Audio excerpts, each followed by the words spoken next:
Good morning. We're going to Right. Yeah, start what's and Nagor? just let folks join us as they get here, only because, as you know, it's going to be a challenge to get through all these pictures. But I would request somebody let me know at 10:15, just give me a heads up, so that I don't end up missing the service. Like I would have done last week if I hadn't been given a heads up at 10:25.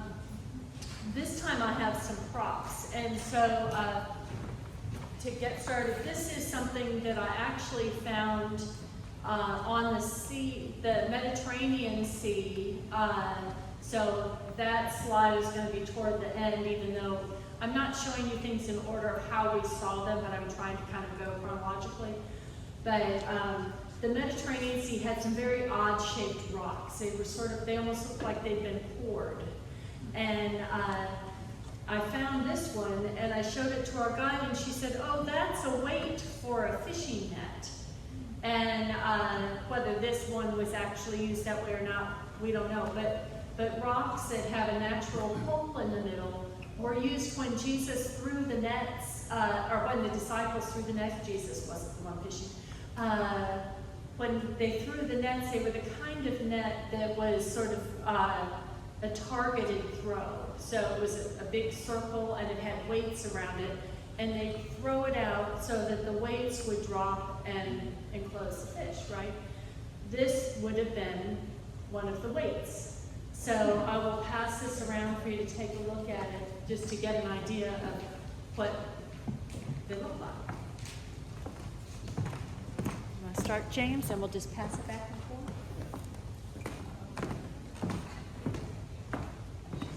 That kind of rock was not on the Sea of Galilee. Naturally, as a sheller, I did look to see what was there and found a lot of little bitty snail shells that were empty on the Sea of Galilee. But it was teeming with fish, and you'll see that. This picture is taken from our hotel room.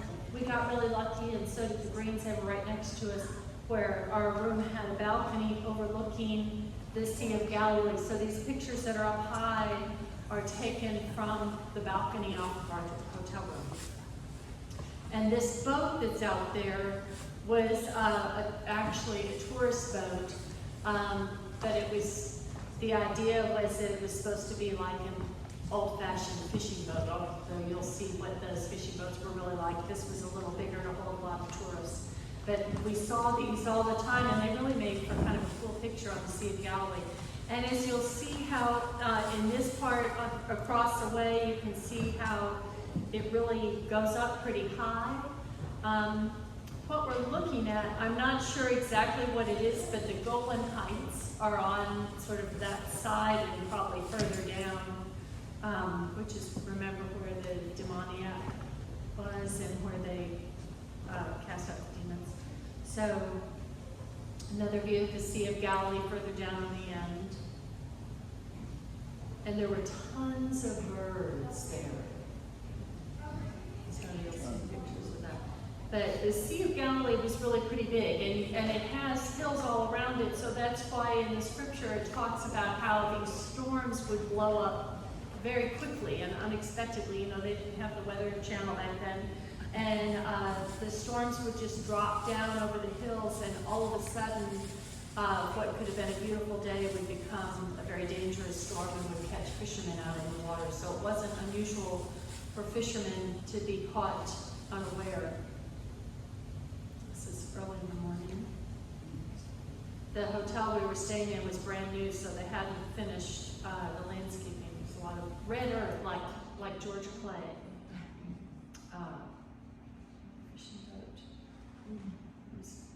Chet took the really early morning ones. That was I was sleeping. So this is, one thing before I keep going. In Galilee,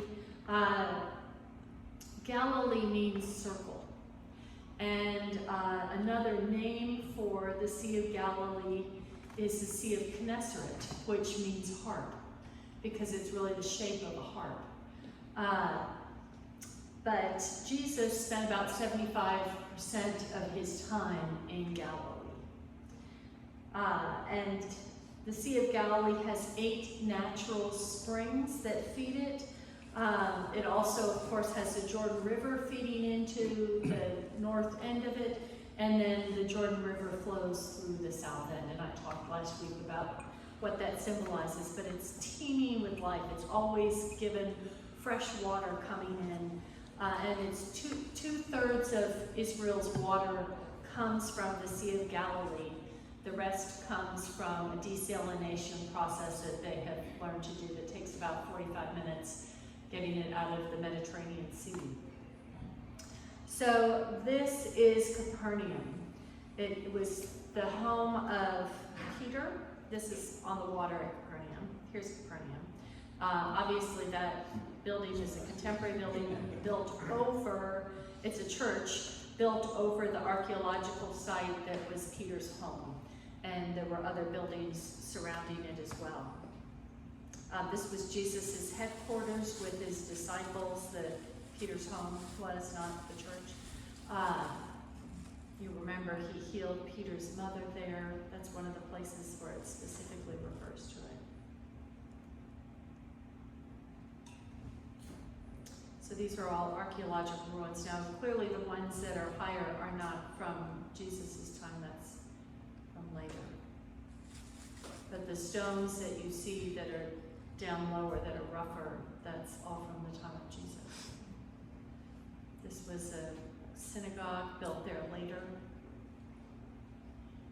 And in the synagogues, the way you sat, you didn't set up folding chairs. You had these stone sort of shelves around, those are seats around the outside edge of the synagogue.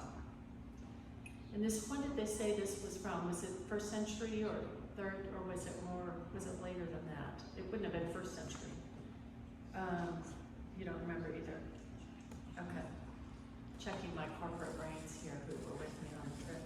There was a lot to take in, I have to say. It was a little bit like drinking from a fire hose. These were remains that were found, and again, this was from the time when the synagogue would have been built later. This is the Mount of Beatitudes, where, do you remember the Beatitudes where the blessed are the poor, blessed are the meek? And that church was built on the site. I believe that was by Roman Catholics. The Franciscans had a lot of the different sites there. This is still the Mount of Beatitudes. It looks out over the Sea of Galilee, so you can kind of get a sense if Jesus would have been up on a hillside. There were big trees there because there were a lot of springs in the area. This is the Beatitudes. They had signs of Beatitudes in different languages. And I took a picture of the Philippines because that was initially where I was going to go before they sent me to Japan. They didn't have Japan or China, probably because they don't have a lot of tourists from there.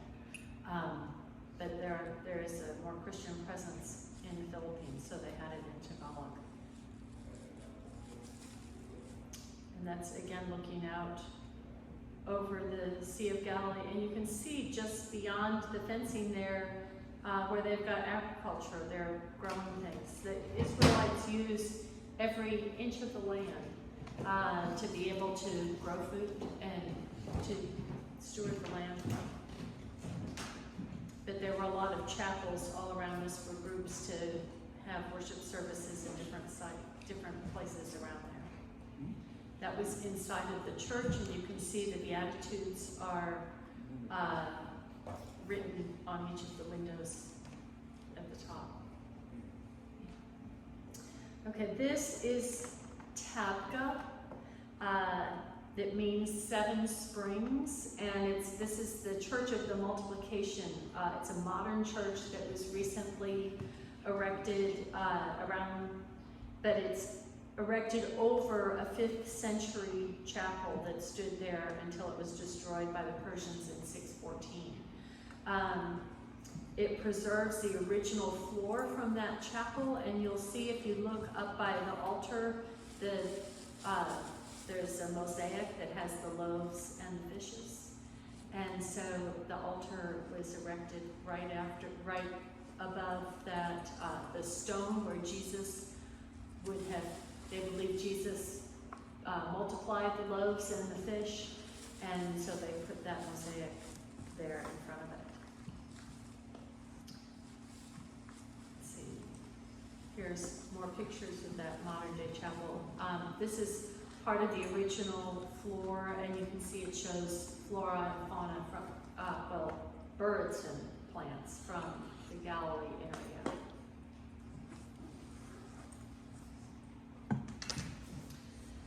This is the chapel or the church of the primacy of St. Peter, and this is also right on the Sea of Galilee. This is, remember when Jesus had a resurrection appearance when he appeared to the disciples who were out fishing, they'd gone back fishing. And they realized that was Jesus on the boat when he showed them, the fish, put your nets over there. They had fished all night and caught nothing. And they brought in the great catch of fish, and then Peter comes swimming in, and they all come in and are with Jesus on the beach, and Jesus cooked them breakfast on a charcoal fire, and that charcoal fire was in order to heal Peter's memory of his betrayal, because when he was in the courtyard of Caiaphas the night that Jesus was condemned to death, he betrayed Jesus 3 times, and that was around a charcoal fire. And I know I've told you all this before, but your sense of smell is where your memories live in your brain, and so they're closely linked, which is why when the realtor is telling you to bake chocolate chip cookies when you're selling your house, it's because it makes people think it's like home. But anyway, so Peter had probably linked his betrayal of Jesus with the charcoal fire. So Jesus used a charcoal fire. Now, who builds a charcoal fire on a beach? You use driftwood, right? But not Jesus, he was very intentional. And scripture says it was a charcoal fire, and that's where Jesus said to Peter 3 times, Peter, do you love me? Feed my sheep. And so that's when he reinstituted Peter, even though he had to, twice he said, do you agape me? And Peter said, yes, I phileo you. Agape is that unconditional Christian love. Phileo is brotherly love. So he didn't quite get it yet. He was still growing into his understanding of what Jesus was calling him to, but finally Jesus said, Peter, do you phileo me? So he met him where he was.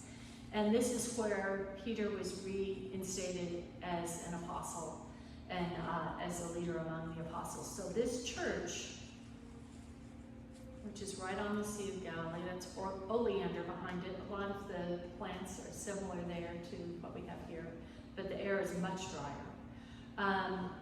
This was the rock where they say Jesus made breakfast for his disciples.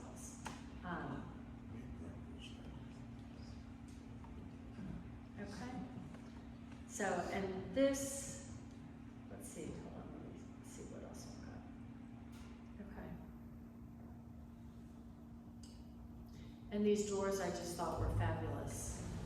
They're cast bronze, probably.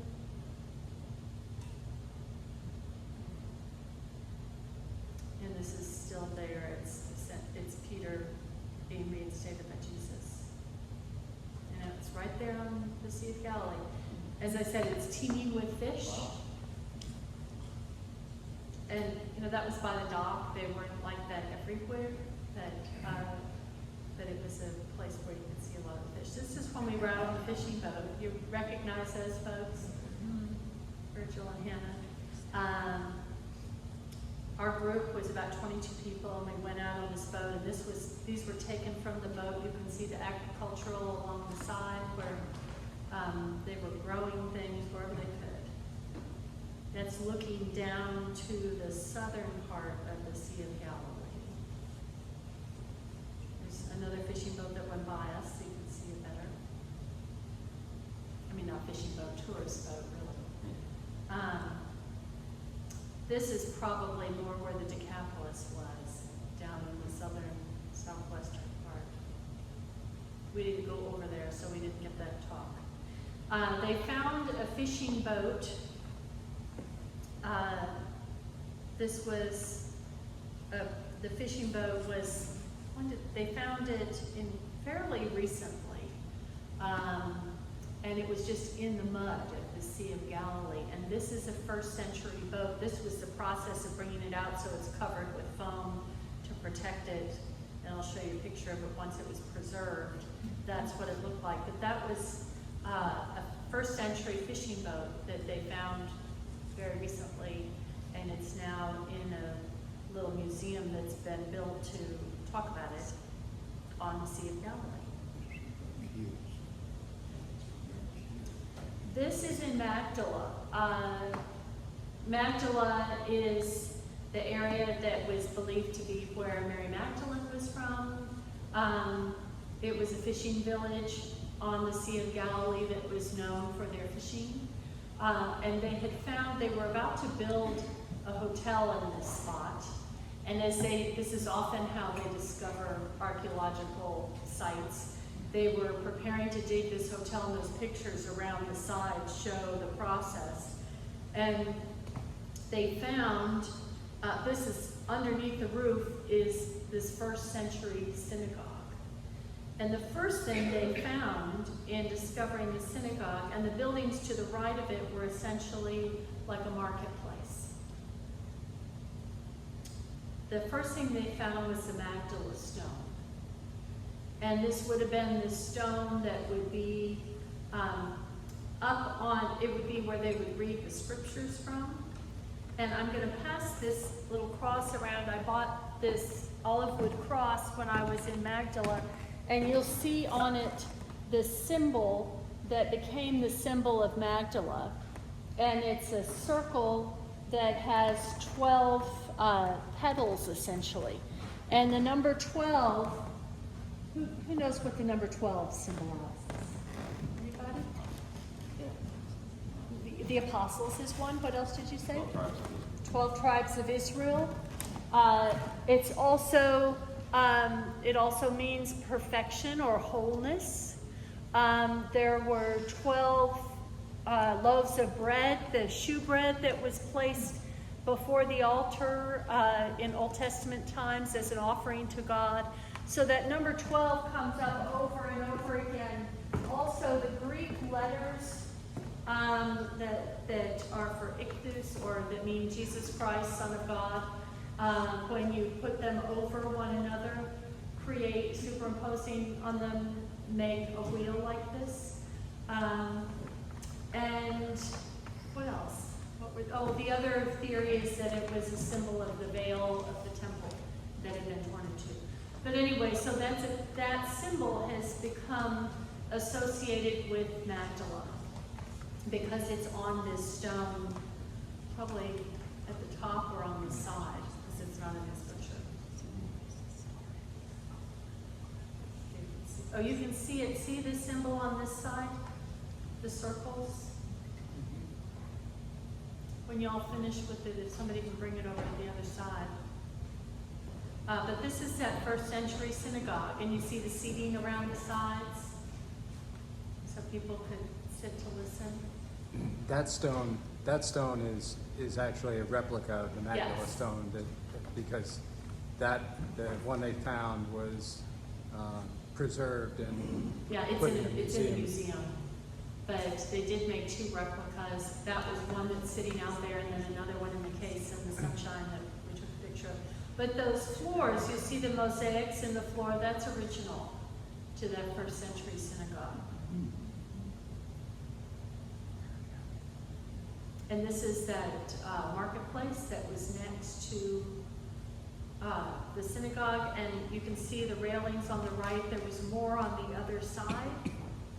And you see, this would have been the baths, the purification baths that they took before going into worship. There were several of those. Is this fed by a natural spring? yeah. I think so, yeah, because there were channels that brought the water down there that came from the hillside on the other side of the street. This is the church that was built there, again by the Roman Catholics. We had a lovely nun show us around that told us so many stories, and she was a friend of Gila, our guide, and you can see her in the red jacket there. She talked to us about the meaning of things, and just her faith showed through her so beautifully that she was really a blessing to us and made it extra special being there. But this part of the chapel, when you first came in, that entry area where they had that dome over the top, I don't know, no, I don't have another picture of it, was dedicated to the women in the bottom. And then this is the main chapel, and they've got an example of a fishing boat there looking out, and it looks out on the Sea of Galilee. And along the sides are the 12 apostles. There's another picture of them. The icon. And then it had 4 smaller chapels on that main floor that were different images. This one is Jesus with Mary Magdalene. It looks like when he had just been risen. Now, white robe typically means it's a resurrected Christ. This is on the beach when he appeared to the disciples and they had the great catch of fish. This is, so that's not resurrected Christ. This is just Jesus when he was, when Peter, he called Peter. Peter said, "Call me to you." And he walked on the water until he looked down at the water and began to sink. And Jesus pulled out, reached out his hand and pulled him up. And this is, of course, an image for when we focus on our problems and begin to sink instead of keeping our eyes on Jesus. And this is Jesus raising the girl who had died, the young girl who had died. This was a chapel underneath the church, and this is an ancient floor that would have been from the time of Jesus. This was a really powerful space, and that mural was huge. You can see compared to the altar how big it is, and it was just the feet. It was the feet of Jesus and the feet of the disciples or the people that were immediately around him. And then you can see, remember the woman who had been bleeding for, how many years? 12 years? I'm trying to remember how many years she'd been bleeding. A long time, years. And the doctors had only made it worse when she'd gone to them and no one had been able to cure her. And remember, when you're bleeding, you were considered unclean, so you weren't supposed to be out where you could touch other people and make them unclean. So she sneaks up and is touching Jesus's robe and is healed. And Jesus stops and said, "Who touched me?" It shows, you can see where she's touching his robe, there's light that is a little ball of light representing the power of Jesus going out into her as she's healed. And while we were there, Virgil, who has a ministry, he's in charge of the healing ministry here, and he has a ministry of healing, did some praying with people and anointing them with oil, and we helped a little bit, but he was the one that went in and prayed over people. So it was really a powerful time that our group had. That's from the side where we were seated, but you can see how large that mural is. And that was the nun that was talking to us about that space. Okay, now we're back to Jerusalem. This is a picture taken from the cemetery. And the cemetery... On the Mount of Olives. Huh? On the Mount of Olives. On the Mount of Olives, thank you. The cemetery was... I'm probably getting to that in a little bit, but I'll go ahead and tell you now as we get to it. What had been built back in the time of David. They have found graves from the time of Solomon in this cemetery. And they're essentially raised stone boxes. And they look toward, their feet are facing toward Jerusalem, and you can see off on the right, you see that place where there are the 2 arches, that's the eastern gate. And the belief is that when the Messiah comes, when the second coming happens, when the Messiah comes, that the dead will be raised, which is why when the dead were raised, when Jesus was raised, it was such an important symbolic or understanding of what God was doing, because it was believed that the dead would be raised and the Messiah would lead those who had been raised into Jerusalem through the East Gate. And the East Gate is the gate that Jesus would have gone into on Palm Sunday. Now, the actual gate that Jesus would have gone into would be underground. In terms of, it's not that it was underground for Jesus, it's just that much time and more civilization has been built up since then. But that gate is very close, is right at the Temple Mount. And so the temple would have stood roughly where the Dome of the Rock is, which is now, has been built. It's not a mosque, it's a monument to Muhammad.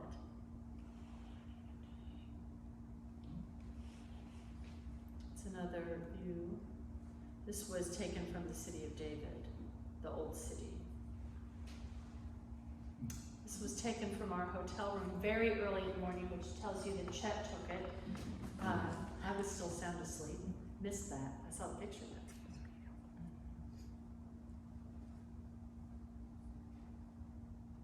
And this is just outside the wall, and that's looking at the synagogue, or no, not the mosque that is next to the Dome of the Rock on the Temple Mount. So we were about to go into the western wall to pray. This is just another picture of Jerusalem that I thought was pretty. This is just to show you oranges are one of their huge export crops. They grow a lot of citrus fruit there, and it's a climate that supports it. It's a little warmer than we are here. This is one of the gates, and I don't remember which one. Do you remember? No. The gates, this might be the Lion's Gate. Let's see. No, I don't know. But there were a number of gates, and they all are significant. And I think we often went in the Dung Gate or something. So it may have been that was the first one. This is the Eastern Gate. This, I think, is the Jaffa Gate.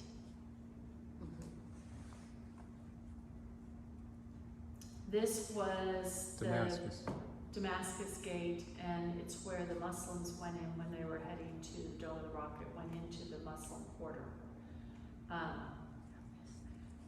And they were piling in there because this was on that Friday afternoon that was the beginning of Ramadan. This is in the Garden of Gethsemane, and behind it you can see the Church of All Nations, which is also called the Church of the Agony. And those trees, that tree you see, the really big ones were about 2,000 years old. They were ancient. Olive. And thank you, yes, olive trees. And what would happen is that the way they lived so long, the middle would die off, but out of the roots would come these shoots. Remember the passage in Isaiah where it says a shoot will come forth from the stump of Jesse? These shoots would come up from the base of the tree and essentially wrap the tree. So the tree was constantly being renewed. As the center would die, it didn't, our trees here, because it's so humid, when they rot, then it infects the whole tree and the whole tree eventually rots. That wasn't the case there, maybe because the climate was so dry, or maybe it was something unique about the olive tree. But these new shoots would come up and encase it, so this tree could essentially live forever, in theory, because it constantly was being renewed. So that's a sermon in itself, right? There's some 2,000-year-old trees. And you can see the cyclamen at the base of the tree. We saw cyclamen everywhere. It's very happy there. This is that Church of All Nations, which you'll see from inside is also called the Church of the Agony. see the doors, carved doors. This was the ceiling. So this is meant to essentially make into a church Jesus' experience that night when he was praying with the disciples. So this is the night sky. In the Garden of Gethsemane, you can see the olive trees around it and the night sky. This was the first day we were there when it was packed and you couldn't get up to the front. But Chet and I went back later, so I'll show you some pictures from the front and what it's meant. This was up in front of the altar. That was the rock that they believe Jesus prayed on when he was praying 3 times for the Lord to take this cup from him. But not Jesus said, but not my will, but thy will be done. And so around that rock, you can see the thorns, the crown of thorns represented in that sculpture. It was a powerful place. And there were several murals. Here's Jesus. That's Jesus probably, that's when they had come to arrest him. And probably Peter had slain the ear of the guard, or the servant of the high priest. And Jesus healed him. Okay, so this is back to the Garden of Gethsemane with a good view of the east gate. You can see how the eastern gate. Remember, this is where he would have been when he was saying, Jerusalem, Jerusalem, why, mourning over Jerusalem and the fact that Jerusalem would not be gathered up by the Lord. Oops, wait, I missed one. This is, okay. How did I do that? I skipped a bunch. There it is, okay. So this is that cemetery that I spoke to you about, where there are thousands of graves, and it's the largest Jewish cemetery in the world and also the most important one. And there was actually a hotel built up behind us that had been built by the Muslims who'd gone out in and desecrated graves, taking the stones and built this hotel out of them. And now it sits empty. No one will stay in it because it's, and you can imagine, a hotel built by gravestones. But this was, you can see how it's facing Jerusalem and how people wanted to be buried facing Jerusalem and facing where the temple would have been. I also found it interesting that any Jew in the world could be buried there. Yes, thank you. Yeah, did you hear what she said? Any Jew in the world could be buried there. So you didn't have to have a special title or that kind of thing. I would guess it's probably expensive. And some of the graves were more elaborate than others. But it was open to any Jew in the world. This was the road that Jesus would have taken into Jerusalem. You can just barely see the east gate off in the distance in the wall and the Dome of the Rock. This was the Palm Sunday road. And it was raining that day, which is why you see the umbrella. But I was struck by how narrow it was and enclosed in the city. This is the Pool of Bethesda, or depending on your Bible translation, it may also say Bethsaida.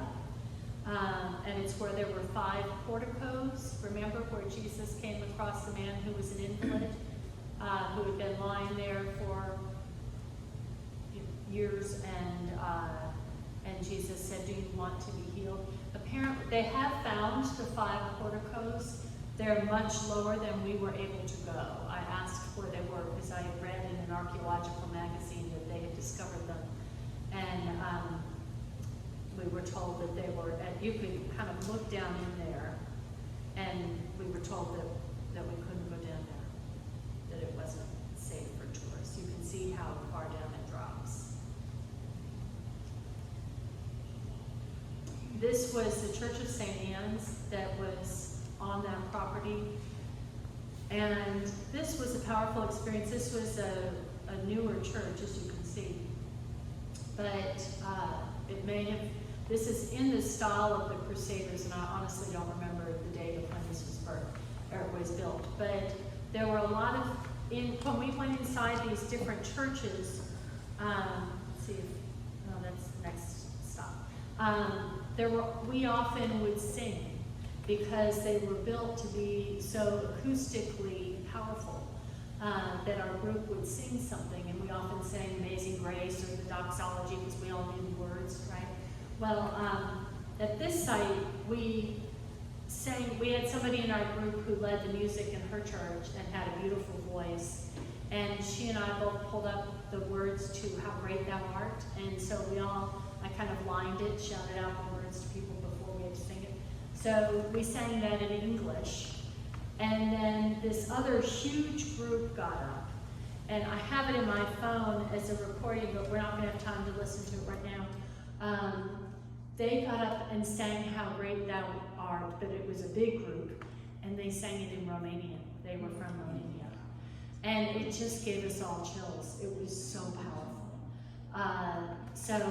But that was one of the things that was so cool about this pilgrimage, is that you're on this pilgrimage with all these strangers who are there for the same reason, to walk where Jesus walked, and who love the Lord. All these strangers gathered, and you're singing hymns together, because when we sang, other people would join in with us and sing. So it gave us such a sense of the worldwide church, and that these were brothers and sisters in Christ, even though we've never seen them before. This is Chet standing before the entrance to the upper room. This is the entrance from further back. And this is the room that's the upper room, and this is in the Crusader style, so it's not how the room would have looked in the time of Jesus. This is a room that is shown to us. They don't really know where the upper room was, and in all likelihood it wouldn't exist anymore anyway now. It would be underground. But the part on the left is not the Crusader style. That would have been a later Muslim addition. But the ceiling and the columns and that very back piece were original to to this room. This is a window that was pointed out to us that they would have replaced whatever glass was there. The Muslims put this in. It's written in Arabic, and it says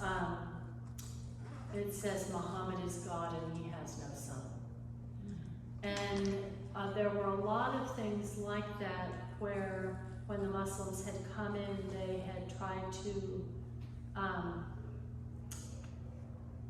basically, when they conquered the city, they were desecrating those spaces. Jesus' tomb doesn't exist anymore because they took pickaxes to it. This is a church that was built at the home of Caiaphas and the site of that courtyard where Peter denied Jesus 3 times. And it's called, let me see if I've got this name written down. Hold on.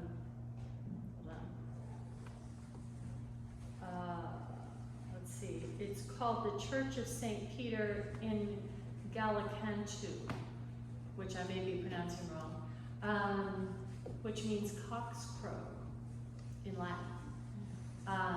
And it's located on the eastern slope of Mount Zion, just outside the Old City. And it also includes the cistern dungeon, which I'll show you. This is the church, which was so beautiful. And this is a recently built church. It's newer. This is going down to the dungeon where Jesus would have been kept. This part obviously is original, not the church built above it. And this was the cistern dungeon where Jesus would have been held underneath Caiaphas' house while they had the mock trial.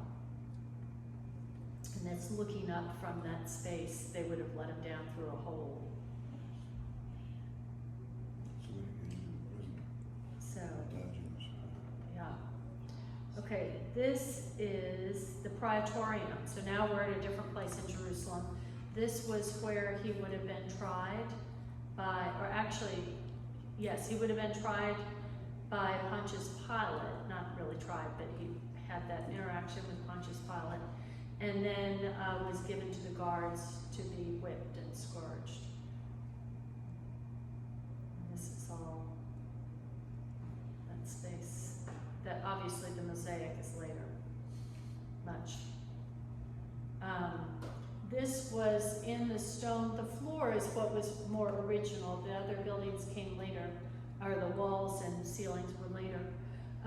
But this floor would have been from the time of Jesus, and this is depicting the game of kings. This is just a picture of it, so it describes it. But you've got the large circle representing a crown. The scorpion on the left is the symbol of the Roman legion. You've got the word for king in Greek, or the beginning of it. You've got the double square representing a dice, and the soldiers who would throw things into this square. They would have chosen a prisoner who was condemned to death, and they would treat him as a king for a day, but not really as a king. You know, they would mockingly treat him as a king. So Jesus, this is a game that was not unusual, and Jesus was the one chosen for that day. That was the actual stone with glass over it to protect it and light it so you could see it. This is in the Via Dolorosa, and it was just a narrow, you know, it was hard to tell the difference between. Tell what the Via Dolorosa means. Oh, the way of the cross. No, is that right? Way of the suffering. Way of suffering, thank you. And, This, you can see. and what it was. It was the way that Jesus walked to the cross, the way he would have gone to the cross. And often you'll have pilgrims who will carry a cross and travel the Via Dolorosa. We did not do that, and we were there in the rain that day. But it showed different stations marked out on the road that were typically doorways. And that was, you can see that station 6. And it's written in multiple languages so that people who live there can read it. This is the entrance to the Church of the Holy Sepulchre, which was where Jesus' crucifixion would have been and where his tomb would have been. And this was the door you had to go through to get to the courtyard that I just showed with the door into the church. Everything was very tight. So this is inside of that church. It was massive. And all these are pictures inside of there. And there are several different there are different Orthodox denominations, like Greek Orthodox, Russian Orthodox, I believe also Roman Catholic, that have chapels there. This is a place where you can look at the stone that would have been Golgotha through that window. This is one of the ancient floors. Mosaics. But see these priests with the incense, they were traveling around, and God help you if you got in their way. They were going around and bringing incense to sense the altar of their particular part of the church. And they were like warring priests. And this is the sad state of affairs, but the person who keeps the keys to that church is, there's one of the priest with his incense, was a Muslim because he was neutral. He was chosen. He was chosen to be and his the family. keeper of the keys. Yeah. And because the others were this warring group of Christians who were all kind of duking it out to have their slice of the pie. This is a monument that's built over the site of Jesus' tomb. And you can see it's within a very special part of that church. We did not go in it because the line was hours long, but, whoops, what's happened here? Got to have the slide. It's jumping again. Okay. But I was shown, it was basically just like an Orthodox altar set up. So these are all within the Church of the Holy Sepulchre. This is 2 different pictures, for some reason, showing at once, of the wall, the western wall, and it's framed. That's me in the hooded windbreaker praying at the western wall. And you can see all the little pieces of paper in the wall. Those are all prayers that have been stuck in the wall. And this was one of the most powerful experiences I had there. When I had my hand against the wall, I could feel the Holy Spirit coursing through my body. It was like that wall was so full of prayers and so full of the presence of God that when I put my hand on it, I could literally feel it going all the way through me. And then I stepped back and it stopped, and I put my hand back and it started again. It was amazing. I was totally taken by surprise. This is going along the western wall. I know it's 10:15. Underneath it, that was a picture of an elderly Jewish man dressed in traditional garb. I'm going to go through the synagogue that was built along that wall underneath the ground. This is showing the wall, and see the stones that have like a square with a border around them? Those are stones from the time of Herod. They're Herodian stones. But look how massive the one is above her. Oh, thank you.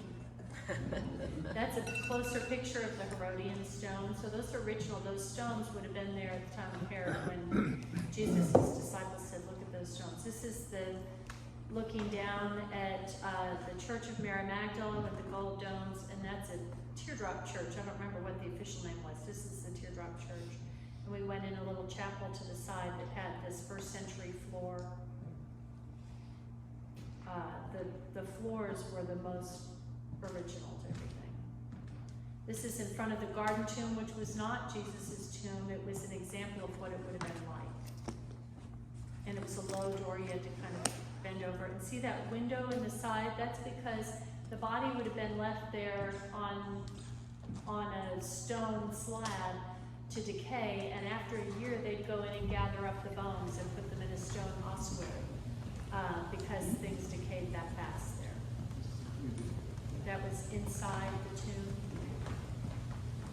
That was a stone that was rolling away. Now it's doing double again. So that was a stone in the garden tomb, and then this is over at Christ Church, which is an Episcopal church in Jerusalem. And behind the altar, everything's written in Hebrew. It's the Ten Commandments. What else was written there?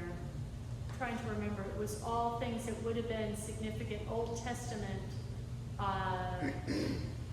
important things that were written, because their ministry was to the Jewish quarter of Jerusalem. So they had a ministry to the Jews, and the Jewish Christians, the Messianic Jews, met there for some time. And so there was a lot of Old Testament imagery there. This is just a stained glass window in the church. This was the ceiling, which was so beautiful. This was St. George's, which is in the Muslim section. So all of their staffing is Muslim, and they're in the Muslim section of Jerusalem. And again, it's showing a duplicate. Maybe it knows we're out of time. This is looking back at the back where the organ is, and that's a baptismal font. So they had a font for immersion, and then they also had, you can see in front of it is the kind of font that we would use where it's for sprinkling. You need to go. This is the Church of Mary Magdalene going up to the church. It was just beautiful.